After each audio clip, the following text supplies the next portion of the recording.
এজন্য আমরা তার ফেসবুক আইডিতে গেলাম। তার ব্যাপারে জানার জন্য শরণাপন্ন হলাম গুগল এবং ইউটিউবে।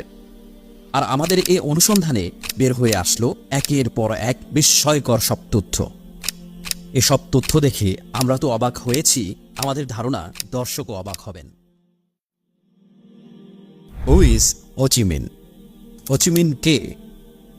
আপনারা অনেকেই হয়তো দেখেছেন বেশ কিছুদিন ধরে একজন ব্যক্তিকে নিয়ে সামাজিক যোগাযোগ মাধ্যমে তুমুল আলোচনা শুরু হয়েছে। এই ব্যক্তির নাম হো চি মিন ইসলাম।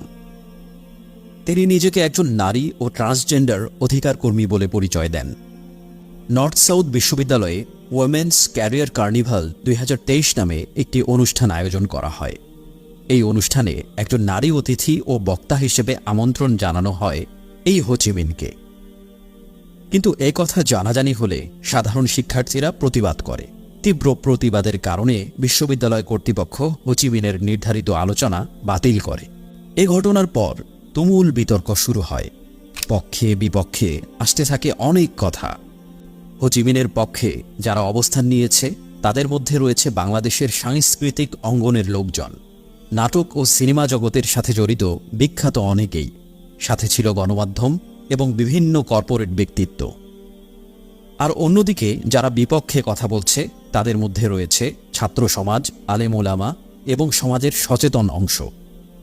হো চি মিন এবং তার সমর্থকদের দাবি হল সে একজন নারী, সে পুরুষ নয়। সে কাজ করছে নারী অধিকার নিয়ে, বিশেষ করে ট্রান্সজেন্ডার নারী নিয়ে তার কাজ। এলজিবিটি বা সমকামিতা আন্দোলনের সাথে তার কোনো সম্পৃক্ততা নেই। অন্যদিকে হো চি মিনের বিরুদ্ধে অভিযোগগুলো হল সে মুসলিম প্রধান বাংলাদেশে এলজিবিটি এজেন্ডা বাস্তবায়নে কাজ করছে।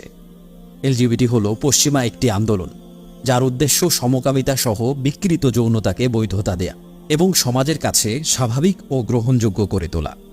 তার বিরুদ্ধে আরেকটি তীব্র আপত্তি হল সে একজন পুরুষ, কিন্তু সে নিজেকে নারী দাবি করছে। আপত্তিটি এখানে নয় যে পুরুষ নারীর ক্ষমতায়ন নিয়ে আলোচনা করতে পারে না, বরং আপত্তি হল জন্মগতভাবে নিশ্চিতভাবেই একজন পুরুষ হয়ে স্রেফ কসমেটিক সার্জারির মাধ্যমে নারীদের মতো সেজে নিজেকে নারী দাবি করবে, তারপর আবার নারীর ক্ষমতায়ন নিয়ে লেকচার দিবে। এটা হতে পারে না, কেননা মানুষের লিঙ্গ পরিচয়কে এভাবে ভাসমান হতে দিলে সমাজে অস্থিরতা ও বিশৃঙ্খলার জন্ম হবে। মিডিয়া ও ফেসবুকে এসব তর্ক বিতর্ক দেখার পর হো চি মিন ও তার কার্যক্রম নিয়ে জানার আগ্রহ হয় আমাদের। কোনো বিষয় বোঝার আগে তা নিয়ে সঠিকভাবে জানতে হয়, যথেষ্ট যাচাই বাছাই করে নিতে হয়। কারো কথা বা প্রচারণা শুনেই হুট করে কোনো সিদ্ধান্তে পৌঁছে যাওয়া উচিত নয়। মানুষকে বিচার করা উচিত